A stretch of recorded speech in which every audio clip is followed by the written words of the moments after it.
नमस्कार साथियों। आज अपन साइकोलॉजी को लेकर जो दूसरी इकाई है अधिगम। पहली इकाई कौन सी है? बाल विकास। तीसरी कौन सी है?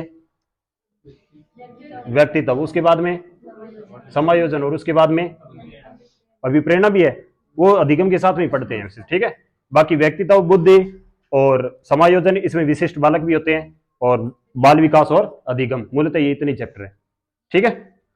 अब जो अधिगम का क्विक रीजन है, इसके अंदर 5-6 बंदे हैं। किन किन को पढ़ना है? थॉर्नडाइक, गेस्टाल्टवाद, Pavlov, Skinner, Albert Bandura, Edwin Ray Guthrie और टोल्मे। इन्हीं को पढ़ा था आपने? ठीक है। थॉर्नडाइक में मैंने आपको कहा था कि क्या याद रखना है? बीएसटीसी। बीएसटीसी के अंदर क्या था? 4 शब्द थे। कौन कौन से? Bonding theory, SR theory, trial and IRR theory. किसको नहीं मिला? चाहिए क्या? एक और? ठीक है। इसके अंदर बीएसटीसी था। बी का क्या था? Bonding theory. एस का क्या था? SR theory. टी का क्या था? Trial and error theory. और सी का क्या था? कनेक्शनिज्म। संबंधवाद का सिद्धांत तो इनका है, और अनुबंधन का सिद्धांत किनका है? पावलोव का। ये शब्द का अंतर करने के लिए सी को याद रखना है, कनेक्शनिज्म है। ठीक है। और इसके अंदर अपन ने ये पढ़ा था, मूलतः जो प्रश्न आते हैं ना, इसके सबसे खतरनाक वाले प्रश्न वो आते हैं इनके शैक्षिक उपयोग। और मैंने अधिकांश वो चीजें इसके अंदर लिखने की कोशिश की है जहां से डायरेक्ट प्रश्न आएंगे। ठीक है। अब इसके शैक्षिक उपयोग मैंने बताया था, थांडा के 2 ही शैक्षिक उपयोग है। कौन कौन से? एक तो कक्षा शिक्षण के दौरान जो काम करने, एक तो वो वाले, और दूसरे कौन से कौशल? गामा कौशल। कक्षा शिक्षण में क्या क्या करना है? एक तो बच्चे को तत्पर करना है, ठीक है, ताकि वो ज्ञान को सीख सके। अब मेरे को आप ये बताइए कि बच्चे को तत्पर करने के लिए किसी भी पाठ योजना का प्रस्तुतिकरण कहां से किया जाता है? प्रस्तावना से किया जाता है, ताकि बच्चे को पूर्व ज्ञान जो उसने पढ़ रखा है, जो अभी अपन नवीन ज्ञान उसको देना चाहते हैं, उसके बीच में क्या स्थापित हो सके? संबंध स्थापित हो सके और बच्चा तत्पर हो सके। ठीक है। इसके बाद में कक्षा शिक्षण में क्या हुआ? इसको क्या? कोई बात नहीं। कक्षा शिक्षण में कौन कौन से काम करने? एक तो नवीन ज्ञान के लिए क्या करना है? तत्पर करना है। और क्या करना है? पुरस्कार व प्रोत्साहन देना, CW और HW, क्लास वर्क और होमवर्क। इससे बच्चे का क्या होगा? अभ्यास। जो अभ्यास का रूल है वो यहां लागू होता है। इसके बाद प्रश्नों के सही उत्तर तक बच्चों को पहुंचाकर क्या करना? उनको संतोष प्रदान करना है। संतोष का नियम कौन सा था? प्रभाव का नियम था। प्रभाव के कितने नाम थे? 2। कौन कौन से? संतोष का नियम, और दूसरा कौन सा था? असंतोष का नियम। ठीक है।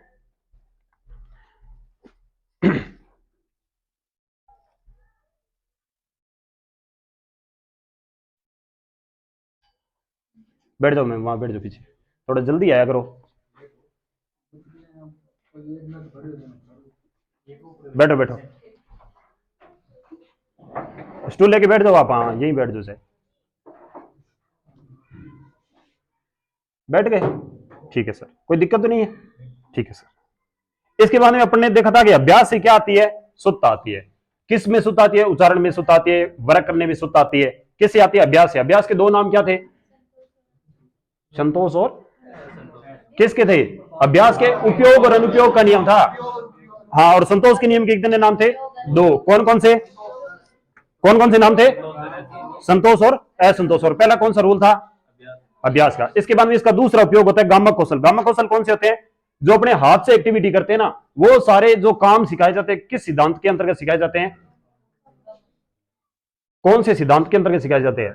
थॉर्नडाइक के कौन से सिद्धांत के अंदर? Trial and IRR, connectionism, bonding theory और एसआर थ्योरी, इसके तहत सिखाए जाते हैं। कहा जाता है कि जो भी गामक कौशल होते हैं ना, उन्हें एक निश्चित टाइम के अंदर सीखा जा सकता है, लेकिन जो भी मानसिक कौशल होते हैं उन्हें किसी निश्चित टाइम के अंदर, या कोई भी समस्या है उसका समाधान किसी निश्चित टाइम में नहीं किया जा सकता। तो जो गामक कौशलों से संबंधित जो सिद्धांत है वो कौन सा है? थॉर्नडाइक का। इसके बाद दूसरा था गेस्टाल्टवाद। गेस्टाल्टवाद में अपन ने 2 पात्रों को लिया था। कौन कौन थे? एक तो थॉर्नडाइक सर थे, और दूसरे कौन थे? पावलोव थे। पावलोव थे क्या इसके अंदर? कोलर थे। और गेस्टाल्टवाद से कितने जुड़े हुए लोग हैं? 3 है। कौन कौन है? कोलर, कोफका और वर्दीमर। कोफका ने किस पे काम किया था? स्मृति पे। कोलर ने किस पे काम किया था? अधिगम पे। और वर्दीमर ने किस पे काम किया था? आदि है, ध्यान रखना भाई। ठीक है। और 5 फेनोमेना के लिए मैंने एक शब्द और बताया था, क्या था? प्रत्यक्षीकरण। प्रत्यक्षीकरण को अपन इंग्लिश में क्या कहते हैं? परसेप्शन कहते हैं। ठीक है। किसी भी चीज को किस रूप में देखना है? पूर्ण रूप में देखना है। इसके बाद इसकी जो शैक्षिक उपयोग थे वो थे पाठ्यक्रम में समग्रता। पाठ्यक्रम की जो समग्रता होती है वो क्या होती है? इकाई योजना। और जो विषय वस्तु की समग्रता होती है वो क्या होती है? पाठ योजना। तो पाठ योजना और इकाई योजना का जो निर्माण किया जाता है वो कौन से सिद्धांत के तहत किया जाता है? गेस्टाल्टवाद। और गेस्टाल्टवाद शब्द है, ये जर्मन भाषा का शब्द है जिसका मतलब होता है संपूर्णता, जिसका मतलब होता है संपूर्णता या समग्रता। ये भी पूछा गया, ये तो कर लोगे। अब ऐसा तो नहीं है सर हमें तो अर्थ भी बताते जाओ, और कण प्रयोग कुत्ते पर करियो, कण बिल्ली पर करियो, ये बताने वाली चीजें नहीं है। मैं ये मान के चल रहा हूं कि आपको लगभग 60 से 70% साइकोलॉजी आती है, लेकिन मेरा केवल काम यह है कि आपको पुनर्बलन दे के इतना पुनर्बलन दिया जाए कि जो आपका निष्पादन है वो पूर्ण हो जाए। ये बात किसने कही थी कि पुनर्बलन इंपॉर्टेंट नहीं है, केवल पुनर्बलन तो निष्पादन के लिए इंपॉर्टेंट है। ये बात किसने कही थी? वेरी गुड सर, टॉलमैन ने। और पुनर्बलन और अभ्यास दोनों को किसने नेगलेक्ट किया था? गुत्री साहब ने किया था। ये बातें ध्यान रखनी, इसी से आती है। कल मैंने एक पूरे दिन आपको कहानी सुनाते सुनाते पूरे चैप्टर करवा दी थी। कौन सी सिद्धांत के तहत? प्रीमेक प्रिंसिपल। उसमें क्या था कि जो वांछित व्यवहार आप बच्चे से चाहते हो ना वो पहले करवा लो उसकी इच्छा से पहले। अब मान लीजिए कोई बच्चा खेलना चाहता है, लेकिन आप क्या करवाना चाहते हो उसे आपको ये एक अपनी इच्छा अनुसार काम करवाना चाहते हो कि ये पहले क्या करे, घर का कोई एक काम कर ले, उसके बाद जो इसकी खुद की इच्छा है वो करे। जैसे आप ये चाहते हो कि उसे उसका होमवर्क है वो पहले कर ले, तो आप क्या कहेंगे कि तू पहले होमवर्क कर ले, उसके बाद खेलने चले जाना। लेकिन वो खेलने के लिए क्या करेगा? होमवर्क कर लेगा। तो जो काम आप चाहते हैं वो पहले करवा लो और जो वो चाहता है उसके बाद में करवाओ। ये कल हुआ था ना। कौन सा सिद्धांत था वो? प्रीमेक प्रिंसिपल। और किससे जुड़ा हुआ है? स्किनर से जुड़ा हुआ है। ठीक है। और यहां पाठ्यक्रम में एक तो समग्रता है जो इकाई योजना है, और जो विषय वस्तु की समग्रता होती है वो कौन सी होती है? पाठ्य योजना होती है। विषय वस्तु की समग्रता है ये इकाई योजना है, और ज्ञान की जो समग्रता है ना वो कौन सा है? पाठ्य योजना। इसके बाद इन्होंने शिक्षण सूत्र कितने दिए थे? 2। कौन कौन से? पूर्ण से अंश की ओर, स्थूल से सूक्ष्म की ओर। इसके बाद इन्होंने शिक्षण विधियां भी कितनी दी है? 2। कौन कौन सी? प्रयोजना विधि और समस्या समाधान विधि। इसके बाद इन्होंने कहा था कि गणित, विज्ञान, कंप्यूटर की वे सब समस्याएं जो क्या लें? टाइम लें। जो क्या लें? वक्त लें। जो क्या लें? टाइम लें, वक्त लें, वेट करवाएं। उनका कोई फाइनल फिक्स टाइम नहीं हो, कभी भी समस्या का समाधान आ सकता है। जैसे उत्प्लावकता का नियम किसने दिया था? आर्किमिडीज ने दिया था ना।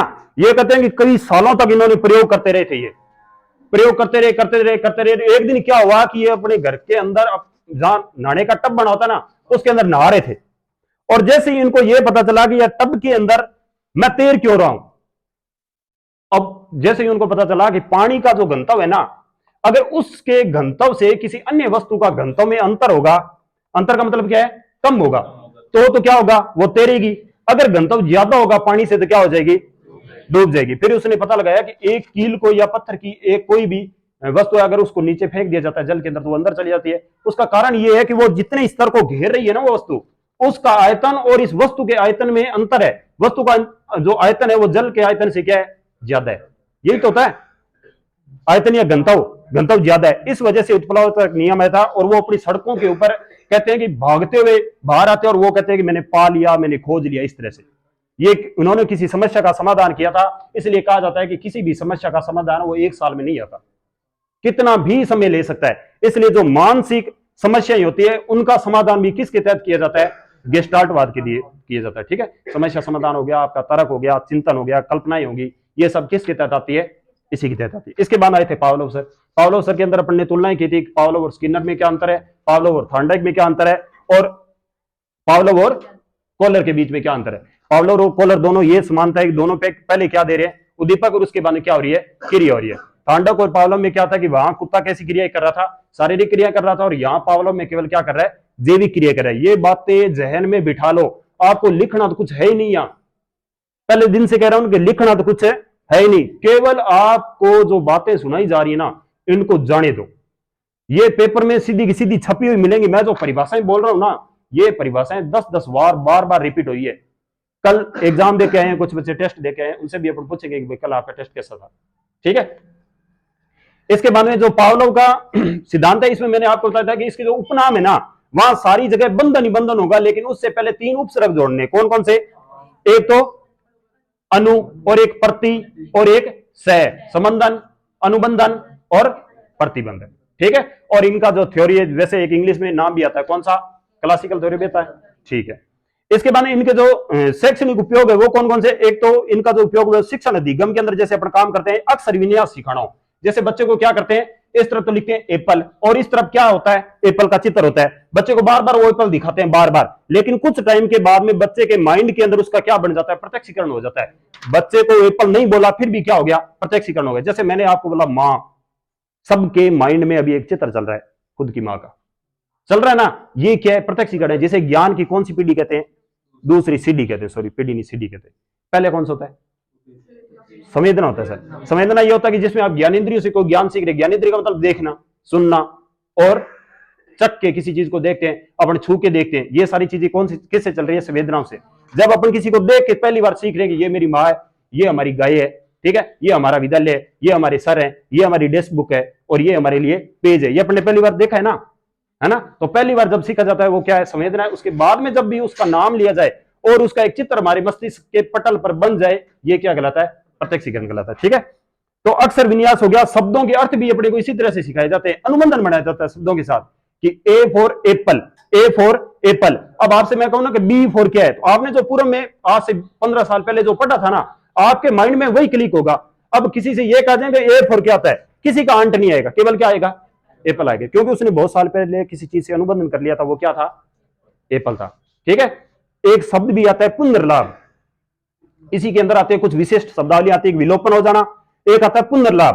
पुनर्लाभ में ये होता है कि अगर कुत्ते को कई बार क्या होता है कि चलते चलते कई बार अचानक एक दिन उसने घंटी सुन ली और उसने क्या टपका दी, लाल टपका दी। जैसे आपने चलते चलते आपके सामने क्या शब्द आया, ए, आप क्या कहेंगे, ए फॉर, आप क्या कहेंगे, एप्पल। ये क्या हो चुका है, पुनर्लाभ हो चुका है। ठीक है, उस शब्दावली से अर्थ है ये। इसके बाद में दृश्य श्रव्य जो भी सामग्रियों का उपयोग किया जाता है ना कक्षा के अंदर, दृश्य श्रव्य सामग्री का जो भी उपयोग किया जाता है वो किसके तहत किया जाता है, इसी के तहत किया जाता है कि कोई एक चीज दिखाएंगे और उससे उसको क्या है, वो सारी चीज क्या आ जाएगी, समझ आ जाएगी। ठीक है, इसके बाद में व्यवहार तथा दृष्टिकोणों का निर्माण भी किससे किया जाता है, इसी के तहत किया जाता है। एक मैंने टोकन विधि कहां बताई थी, वहां तो टुकड़ों के अंदर सिखाने के लिए टोकन विधि यूज ली जाती है, और यहां किस लिए यूज ली जाती है, आ जाऊंगा,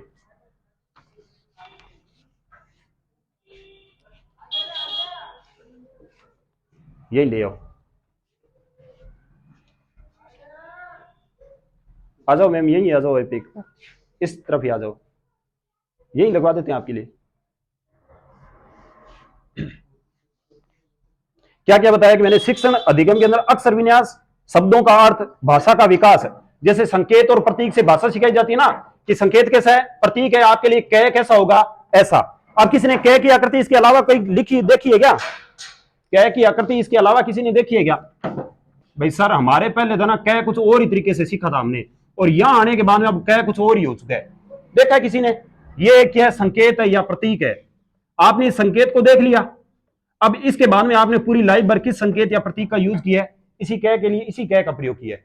ये क्या कहलाता है, संकेत और प्रतीक। जब भी किसी भाषा को किसी चीज को सिखाने के लिए क्या यूज किए जाते हैं, संकेत और प्रतीक, वो भी उससे भी बंदे का क्या हो जाता है, अनुबंधन हो जाता है। ये भी कौन से सिद्धांत के तहत है, पावलोव के तहत। भाषा सिखानी हो, शब्द अर्थ सिखाना हो, किसी संकेत और प्रतीक के माध्यम से कोई चीज सिखानी हो, जब भी अपन हाईवे पे चलते हैं, है ना, उसके ऊपर बहुत सारे प्रतीक होते हैं। कई हाईवे के तो कैसे होता है, ग्रीन होता है, कई रेड होते हैं, कई पीले होते हैं। अब उनसे क्या होता है, उनका अर्थ पता चलता है ना कि ये जो ग्रीन वाला ये कौन सा है, रेड वाला कौन सा है। जब भी लाइट का सॉकेट होता है, यहाँ इसके ऊपर क्या लगाया जाता है, डेंजर लगाया जाता है, उसका भी कोई मतलब है, लेकिन डेंजर कई जगह शब्द में लिखा होता है, उसको जो प्रतीक है वो लगा होता है, तो वो एक चिन्ह है ना, इससे अपना अनुबंधन हो चुका है। ये वाला कौन सा सिद्धांत है, पावलोव का है, समझ आ रहा है। ठीक है, इसके बाद में कौन सा है, संवेगात्मक रूप से जो पीड़ित बालक होते हैं ना, जैसे वाटसन का जो एक प्रयोग आता है खरगोश के साथ, और उसके खुद के बच्चे का नाम क्या था, रेनर था, इनके साथ वो प्रयोग क्या करते हैं कि बच्चे एक बार जब वो उसको दिखाता है तो एक बार चिल्लाते हुए उसकी आवाज निकालता है, फिर उसी व्यवहार को वापस सुधारता भी है।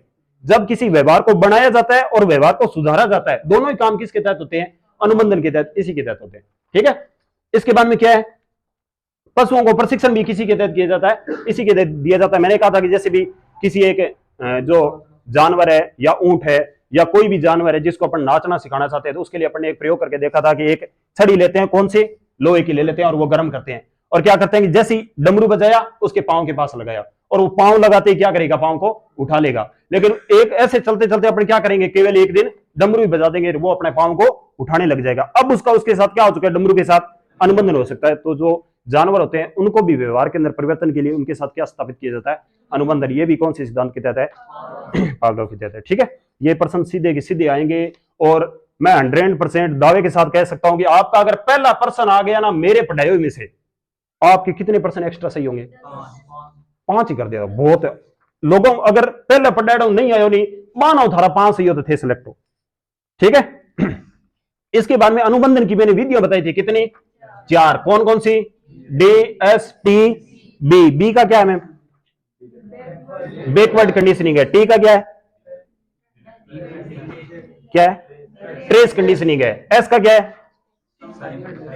क्या है एस का? समकालिक यानी साइमल्टेनियस। इसके बाद डी का क्या है? डिले कंडीशनिंग है। चित्र से बताया था कल, बताने की आवश्यकता नहीं है। ठीक है, ये 4 क्या होती है अनुबंधन की विधियां? तेरे चारों ही क्या है? क्रम है। Delayed conditioning, simultaneous conditioning, trace conditioning और बैकवर्ड कंडीशनिंग। इस बैकवर्ड कंडीशनिंग के अंदर क्या होता है कि पहले भोजन दे दिया जाता है और बाद में घंटी बजाई जाती है। अब अनुबंधन तो यहां होगा नहीं क्योंकि उसने पेट भर लिया। कहते हैं कि आवश्यकता किसकी, सॉरी, आविष्कार किसकी जननी होती है? यही होता है क्या? आवश्यकता आविष्कार की जननी होती है। तो ये पूछ रहा हूं, यही होता है क्या? आवश्यकता आविष्कार की जननी होती है। अगर वो भूखी नहीं होगी बिल्ली तो खाने के लिए, या कुत्ता अगर भूखा ही नहीं होगा तो वो तत्पर होगा क्या? उसके यानी जो आप वर्क करना चाहते हो उससे पहले वो तत्पर होना चाहिए भाई। ठीक है, या बैकवर्ड कंडीशनिंग होगी, उसको पहले खाना दे दिया, उसके बाद में चाहे आप घंटियां पूरे रात और पूरे दिन बजाते रहे उस पर कोई प्रभाव नहीं पड़ने वाला। यहां क्या होता है कि थोड़ा सा अंतर होता है। अंतर कितने सेकंड का होता है? मात्र 0.5 सेकंड भी आता है कहीं कहीं, और कहीं कहीं क्या आता है? 5 सेकंड भी आता है। लेकिन उत्तम कौन सा है? ये वाला एकदम सही है। 0.5 सेकंड का भी अंतर आया है और ये भी है, लेकिन उत्तर ये सही है। 0.5 सेकंड होता है मात्र, 1 सेकंड का भी आधा हिस्सा, इतना ही अंतर होना चाहिए। ठीक है। हो सकता है लिखने वाले ना चलते चलते पॉइंट को भूल जाएं, और किसी एक ऑथेंटिक बुक ने उस पॉइंट को भूल गया, बाद में क्या कर रहे हैं, सब कॉपियां कर रहे हैं और वो पॉइंट कहीं और ही गया। ठीक है। तो इसके लिए, इसके बाद दूसरा सिद्धांत किसका? स्किनर का। स्किनर में मैंने बताया था कि इसके अंदर ये व्यवहार को टुकड़ों के अंदर सीख के सिखाते हैं। इन्होंने किस पे बल दिया था? पुनर्बलन पे। पुनर्बलन की सर्वप्रथम अवधारणा किसने दी थी? वाटसन ने। और पुनर्बलन शब्द का प्रयोग किसने किया था? स्किनर ने। और पुनर्बलन का जो सिद्धांत है वो किसने दिया है? किसने? हल ने। किसने? हल ने। ठीक है। इसके बाद इन्होंने जो शैक्षिक उपयोग है उसमें एक तो शेपिंग बताया, एक चेनिंग बताया। शेपिंग के अंदर क्या होता है? शेपिंग के अंदर टुकड़े, और चेनिंग के अंदर अंतिम। टुकड़ों के अंदर जब पुनर्बलन देते हुए किसी चीज को सिखाया जाए तो वो क्या है? शेपिंग। और जब अंतिम बार पुनर्बलन देके किसी व्यवहार को सिखाया जाए तो वो क्या है? चेनिंग है। ठीक है, ये मैंने बताया था। इस तरह से एक चेन होती है और चेन के अंदर इस तरह से क्या लगे होते हैं? टुकड़े लगे होते हैं। और ये टुकड़े कहां है? बीच में है। तो टुकड़े क्या है? शेप है। और ये पूरी क्या है? चेन है। जब पहली बार और अंतिम बार पुनर्बलन दिया जाए या अंतिम बार पुनर्बलन दिया जाए तो ये क्या कहलाता है? चेनिंग। अब जब बीच में दिया जाए तो ये क्या कहलाता है? शेपिंग। जैसे मान लीजिए कि कोई एक नृत्यांगना है। कौन है? नृत्यांगना। वो नृत्य सीख रही है, लेकिन वो किस रूप में सीख रही है? स्टेप के रूप में सीख रही है। अब जब वो स्टेप के रूप में सीख रही है तो जैसे ही एक स्टेप पूरा हो गया, उसको जो सिखाने वाले हैं, उसके गुरु है, वो कहते हैं ठीक है यहां तक बेटर है, इसके बाद नेक्स्ट स्टेप ये वाला है, इसके बाद नेक्स्ट ये वाला है। तो वो बीच में सिखा रहे हैं ना, जैसे ही एक स्टेप पूरा होगा तो उसके कहेंगे कि अब तू क्या कर, पूरा क्लासिकल डांस है वो पूरा कर। तो वो जब पूरा कर रहेगी तो यहां पर उसको जो पुनर्बलन मिलेगा कि ये सही था। ये पुनर्बलन है, शब्द भी पुनर्बलन होते हैं। जब वो एक टुकड़ों में दे रहे थे वो क्या था? शेपिंग था। और जो अंत में दे रहे हैं वो क्या है? चेनिंग। ये कंप्लीट, इसको चेन मानना है। कंप्लीट चेन होगा तो अंतिम और पहला सिरा क्या हो जाएगा? चेनिंग। और बीच वाला क्या हो जाएगा? शेपिंग। किससे संबंधित है? स्किनर से संबंधित है। व्यवहार को कैसे सिखाना है? टुकड़ों के अंदर सिखाना है। ठीक है।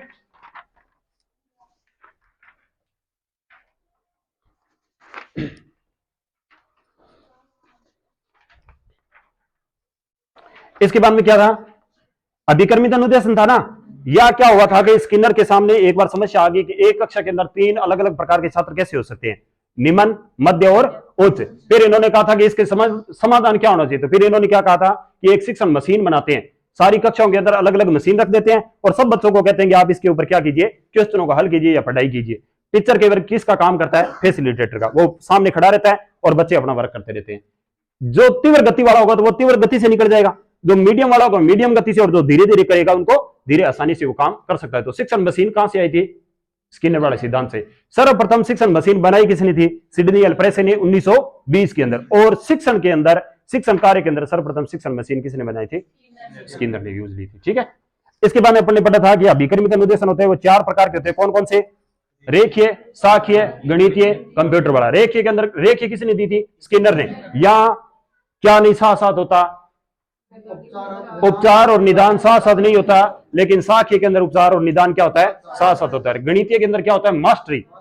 यहां ज्ञान को आरंभ से, मध्य से, कहीं से भी शुरू करके सीखा जा सकता है, कहीं से भी स्टार्ट है किया जा सकता है। जैसे आप मेरे को कहो कि सर साइकोलॉजी है ना, हमें बुद्धि करवाओ, आज हमें व्यक्तित्व करवाओ, आज हमें समझ लो, कोई भी टॉपिक बोलोगे वो हो जाएगा।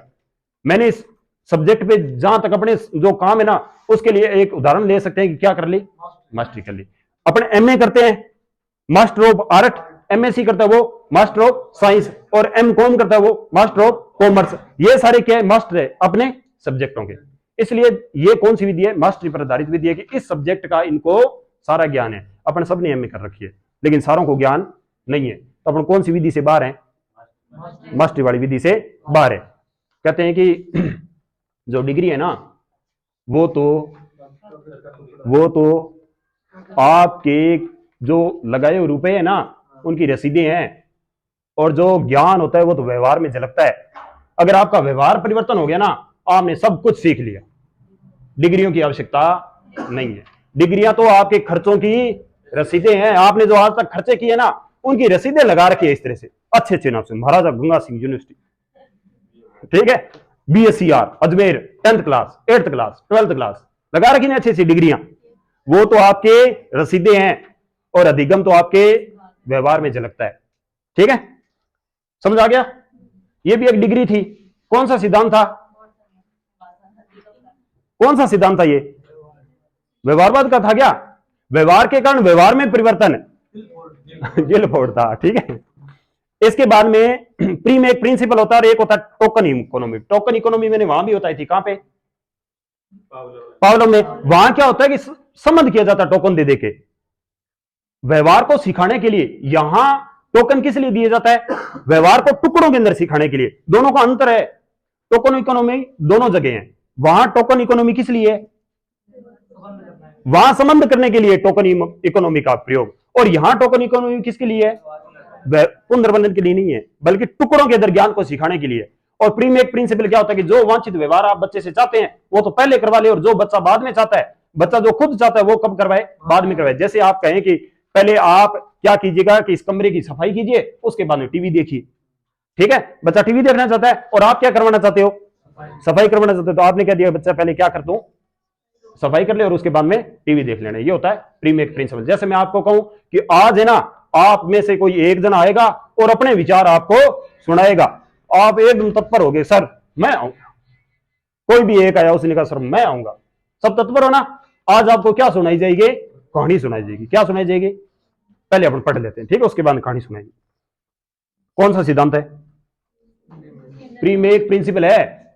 कौन सा, प्रीमेक प्रिंसिपल है। आप क्या सुनना चाहते हो और मैं क्या पढ़ाना चाहता हूं, टॉपिक। ठीक है, इसके बाद में टोकन इकोनॉमी, और इसके बाद मैंने बताया था कि इसके अंदर चार क्या होते हैं, पुनर्बलन होते हैं। एक तो होता है वेरिएबल रेशियो, रेशियो वाला वो भी जो क्या परिवर्तनशील हो, वो सर्वाधिक महत्वपूर्ण होता है। इसके बाद में कौन सा, जो फिक्स हो, फिक्स रेशियो, और उसके बाद में कौन सा, परिवर्तनशील अंतराल वाला, इंटरवेल वाला, और उसके बाद में फिक्स इंटरवेल वाला। ये चारों के चारों क्या है, क्रम है। जिस तरह से पावलोव के अंदर क्रम क्या था, DSTB। यहां रेशियो का कौन सा, इंटरवेल वाला पहले, उसके बाद में फिक्स रेशियो, उसके बाद में वेरिएबल इंटरवेल, और इसके बाद में फिक्स इंटरवेल। ये चारों के चारों क्या है, क्रम है। और यहां मैंने आपको ये भी बताया था कि एक तो होता है पुनर्बलन और एक होता है दंड। पुनर्बलन के अंदर सदैव, चाहे वो सकारात्मक और चाहे वह नकारात्मक हो, सदैव ही अनुक्रिया क्या होती है, बढ़ती है। और दंड के अंदर चाहे वो सकारात्मक और चाहे वो नकारात्मक हो, सदैव अनुक्रिया घटती है। सकारात्मक के अंदर कुछ चीज एड होती है, जैसे किसी छात्र ने, किसी स्टूडेंट ने, किसी टीचर ने बहुत बेहतरीन क्लास पढ़ाई और आप जाने के बाद में क्या करते हो, ताड़ियां पीटते हो। ये इस टीचर के लिए कौन सा पुनर्बलन है, सकारात्मक है। सकारात्मक पुनर्बलन, यहां कुछ एड होता है, लेकिन नकारात्मक के अंदर क्या होता है, कुछ हटता है। जैसे बहुत तेज धूप है और आपने किसका प्रयोग कर रहे हो, चश्मा का, तो यहां धूप हट चुकी है ना। ठीक है, धूप हट रही है, आप ये मत सोचना कि यहां चश्मा जुड़ रही है। जो व्यवहार आप चाहते हो ना, वो या तो हटेगा या वो जुड़ेगा। आप सामान चाहते हो, ताड़ियों से आपको सामान मिले। आप धूप हटाना चाहते हो, चश्मा से धूप है हटी है। ठीक है, इसके बाद में दंड के अंदर क्या होता है, सकारात्मक जुड़ता है और नकारात्मक में हटता है। यहां आपने कोई गलत काम किया ना, तो आपको सजा दी जाएगी। जैसे आपने ट्रैफिक रूल तोड़ दिए, तो आपको क्या दिया जा रहा है, दंड के रूप में 500 रुपए। ये आपसे क्या किया गया है, छीन लिया गया है। या आपसे जैसे आपका जो अपन क्या बोलते हैं ड्राइविंग लाइसेंस है वो ले लिया है, आपसे धन छीन लिया गया ना, ड्राइविंग लाइसेंस ले लिया गया है। जैसे आपको क्या किया था, आपने क्या वो परिवहन के या ट्रैफिक के रूल तोड़ दिए, आपको कहा कि पुलिस स्टेशन साफ करो पूरा, आपके लिए कुछ काम जोड़ दिया ना, ये वाला हो गया। इसके बाद नकारात्मक में क्या होता है कि एक लड़की ने काम करने में बेईमानी कर दी और उसकी माता ने क्या किए, 30 मिनट उसके टीवी के घटा दी। एक के अंदर एड होता है और दूसरे के अंदर घटाया जाता है। यहां टीवी के एड कम किए घटाए, सॉरी कम किए बढ़ाए हैं, कम किए, बल्कि यहां काम उसका बढ़ाया है। और यहां उसकी गर्मी को हटाया था या बढ़ाया था, घटाया था। और यहां उसके लिए सामान बढ़ाया था। बढ़ता है घटता है, बढ़ता है घटता है, समझ आ गया। एक तरफ क्या होता है पुनर्बलन, दूसरी तरफ क्या होता है दंड। पुनर्बलन भी कितने प्रकार का, 2 प्रकार का, सकारात्मक और नकारात्मक। दंड भी कितने प्रकार का, 2 प्रकार का। कौन कौन सा, यहां दोनों बार अनुक्रिया बढ़ती है, यहां दोनों बार अनुक्रिया घटती है। यहां कुछ ऐड होता है, यहां कुछ घटता है, यहां कुछ ऐड होता है, यहां कुछ घटता है। जैसे इसका उदाहरण था, इसका उदाहरण था, इसका उदाहरण था और इसका उदाहरण था। किस किस का चित्र बना के यहां सर पुनर्बलन लिख रखा है और यहां किसी ने क्या लिख रखा है, दंड लिख रखा है। ये चित्र किस किस के माइंड में चला था कि सर अभी आप जो हाथ कर रहे थे ना ऐसे, हमें यहां दिखाई दे रहा था यहां लिखा हुआ है पुनर्बलन और यहां क्या लिखा हुआ है दंड, यहां क्या लिखा हुआ है सकारात्मक, यहां क्या लिखा हुआ है नकारात्मक, यहां क्या लिखा हुआ है, यहां क्या लिखा हुआ है। मैं जैसे कह रहा था कि 30 मिनट हटा दिए, यहां लिखा हुआ था क्या, आपके माइंड में चल रहा था ना, कौन सा सिद्धांत है।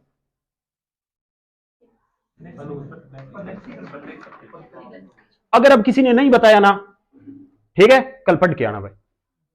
और तो क्या कर सकते हैं, कौन सा सिद्धांत है, अनुबंधन हो रखा है आपका, प्रत्यक्षीकरण, प्रत्यक्षीकरण भी आया था ना वहां, और यहां अनुबंधन भी हो गया आपके इन चीजों से।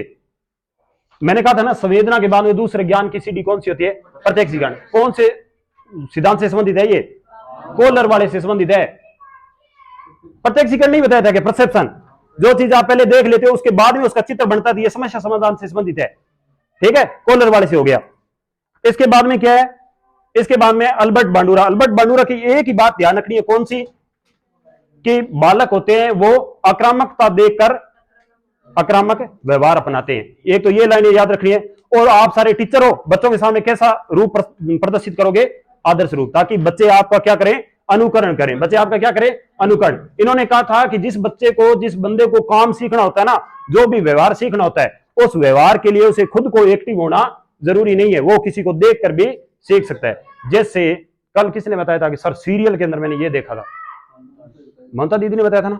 ममता दीदी आपने वो व्यवहार को सीखा है कौन से सिद्धांत के तहत, एल्बर्ट एस बांडुरा कहते, ठीक है, याद रखना ये बात, ये आएगा प्रश्न वहां।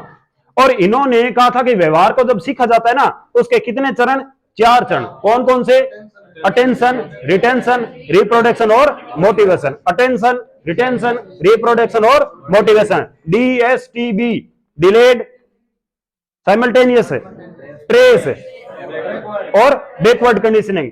इसके बाद अटेंशन, रिटेंशन, रिप्रोडक्शन और मोटिवेशन, ठीक है। इसके बाद टीचर को कोई भी रूप प्रस्तुत करे एक मॉडल के रूप में प्रस्तुत है करना चाहिए। इसके बाद एडविन रे गुथरी का था। गुथरी के अंदर अपन ने देखा था कि इन्होंने जो सिद्धांत दिया था वो एक बिल्ली पर दिया था, और बिल्ली पे देने के बाद इन्होंने कहा था कि बिल्ली जो बार बार व्यवहार अपना रही है, उसमें जो पुनर्बलन दिए गए, उसने जितने अभ्यास किए, अभ्यास और पुनर्बलन दोनों की आवश्यकता नहीं होती। व्यक्ति 50 बार अभ्यास करता है और अंतिम बार जो अभ्यास के बाद में वो सीख जाती है कि लीवर यह है, उसका खटका दबाना उसने सीख लिया। उसके बाद में क्या वो पीछे वाले अभ्यास करती है, क्या 50 बार ही दोहराती है, क्या नहीं दोहराती। इसलिए इन्होंने कहा था कि सीखने के लिए केवल कोई कितने एफर्ट की जरूरत होती है, केवल एक के लिए, एक ही। और जो पुनर्बलन होता है ना, वो उस कार्य के निष्पादन के लिए इंपॉर्टेंट है, कार्य को प्रदर्शित करने के लिए इंपॉर्टेंट है। जैसे मैंने आपसे पूछा कि इस प्रश्न का उत्तर क्या होगा, आपने कहा सर ये लग सकता है। मैंने फिर क्या किया, थोड़ा सा पुश किया, पुनर्बलन दिया, तो पुनर्बलन देते ही आपने कहा हाँ यही होगा। तो ये आपके जो आपके माइंड में ज्ञान तो था, लेकिन मैंने पुनर्बलन देके उसका क्या करवा दिया, निष्पादन करवा दिया। यही कौन सा सिद्धांत है, एडविन ए गुथरी और टोलमैन। टोलमैन ने केवल कौन सा शब्द यूज लिया है कि पुनर्बलन की कोई आवश्यकता नहीं होती। और उसके बाद में एडविन ए गुथरी ने कहा था कि पुनर्बलन अभ्यास दोनों की आवश्यकता नहीं होती, ठीक है। इसके बाद में एडविन ए गुथरी ने कुछ विधियां दी थी, कौन कौन सी, एक तो देली विधि, थकान विधि, श्रृंखला विधि और असंगत उद्दीपक विधि। ये बताई थी ना आपको, एक कोट वाली लड़की थी, ठीक है, और एक घोड़े को आते सिखानी है और असंगत उद्दीपक देना है। मान लीजिए पास में डीजे बज रहा है, ठीक है, पास में क्या बज रहा है, डीजे बज रहा है, क्या बज रहा है, डीजे बज रहा है। चलो बाद में बताइए, ये बीच में नहीं आना था, एक भूगोल का कंसेप्ट आ गया था मेरे, ये डीजे से याद आ गया। बाद में बताएंगे। ठीक है, इसके बाद इनके सिद्धांत को आरएसएस के नाम से भी जानते हैं। आर का होता है लॉ ऑफ रिसेंसी, एस का होता है सब्स्टिट्यूट लर्निंग, इसके बाद एस होता है सिंगल एफर्ट। सिंगल एफर्ट का मतलब होता है एक प्रयास है, और सब्स्टिट्यूट का होता है स्थानापन्न सीखना, और इसके बाद लॉ ऑफ रिसेंसी अभी अभी का सीखना। ठीक है, यह तो गया इसका सिद्धांत। इसके बाद ई सी टोलमैन थे, इन्होंने पुनर्बलन पर बल नहीं दिया था, पुनर्बलन अभ्यास दोनों पर बल किसने नहीं दिया था? गुथरी ने। इन्होंने क्या कहा था कि अन्य कारक महत्वपूर्ण होता है। देखो एक कक्षा शिक्षण के दौरान कौन कौन से कारक होते हैं? 3 कारक होते हैं मुख्यतः। ठीक है, जैसे एडम्स ने तो 2 ही कारक बताए थे शिक्षण के दौरान। शिक्षण द्विमुखी प्रक्रिया है, ठीक है, द्विध्रुवीय प्रक्रिया है। कौन कौन से? एक तरफ तो शिक्षक होता है, दूसरी तरफ कौन सा होता है? छात्र होता है। इसके बाद में कौन आए थे जिन्होंने 3 मुखी प्रक्रिया बताई थी? जॉन डीवी आए थे। इन्होंने तीसरा कौन सा कारक बताया था? समाज या वातावरण? इसके बाद में, उसके बाद में कौन आए थे? BS Bloom. इन्होंने तीसरा कारक कौन सा बताया था? इन्होंने पाठ्यक्रम बताया था। ठीक है, अब जो समाज शब्द लिया था जॉन डीवी ने, इनका जो व्यवहारवाद जो ये सिद्धांत था ना, वो क्या विस्तृत है, वो पूरे समाज को लेते हैं, बल्कि ये क्या लेते हैं? केवल तीसरा शब्द व्यवहार परिवर्तन को लेते हैं। ठीक है, एक तरफ छात्र होता है, एक तरफ शिक्षक होता है, तीसरा क्या होता है? वातावरण होता है। क्या होता है? वातावरण। तो जो एकमात्र ऐसे मनोवैज्ञानिक ई सी टोलमैन जिन्होंने कौन से शब्द को प्रयोग में लिया था? वातावरण, क्योंकि वातावरण क्या होता है? महत्वपूर्ण होता है। ठीक है, मध्य कारक को सर्वाधिक बल देने वाले व्यक्ति कौन थे? एकमात्र मनोवैज्ञानिक ई सी टोलमैन। ये प्रश्न भी आ सकता है कि केवल एकमात्र मनोवैज्ञानिक जिन्होंने मध्य कारक को महत्वपूर्ण माना कौन थे? ए से टोलमैन। ठीक है, इसके बाद में इनका जो प्रयोग था वो कितने दिन का था? 17 दिन का। और इन्होंने जो उपकरण लिया था वो क्या था? टीमेज। टीमेज के अंदर जगह जगह साइन थे ना, इसलिए इनके सिद्धांत को क्या कहा जाता है? एस एस थ्योरी भी कहा जाता है। आर एस थ्योरी किसकी थी? स्किनर की थी। और बाकी सारों की क्या थी? एस आर थ्योरी थी। ठीक है, और पुनर्बलन केवल किसके लिए आवश्यक है? निष्पादन के लिए। ये हो गया आपके अधिगम के कंप्लीट सिद्धांत। ठीक है सर।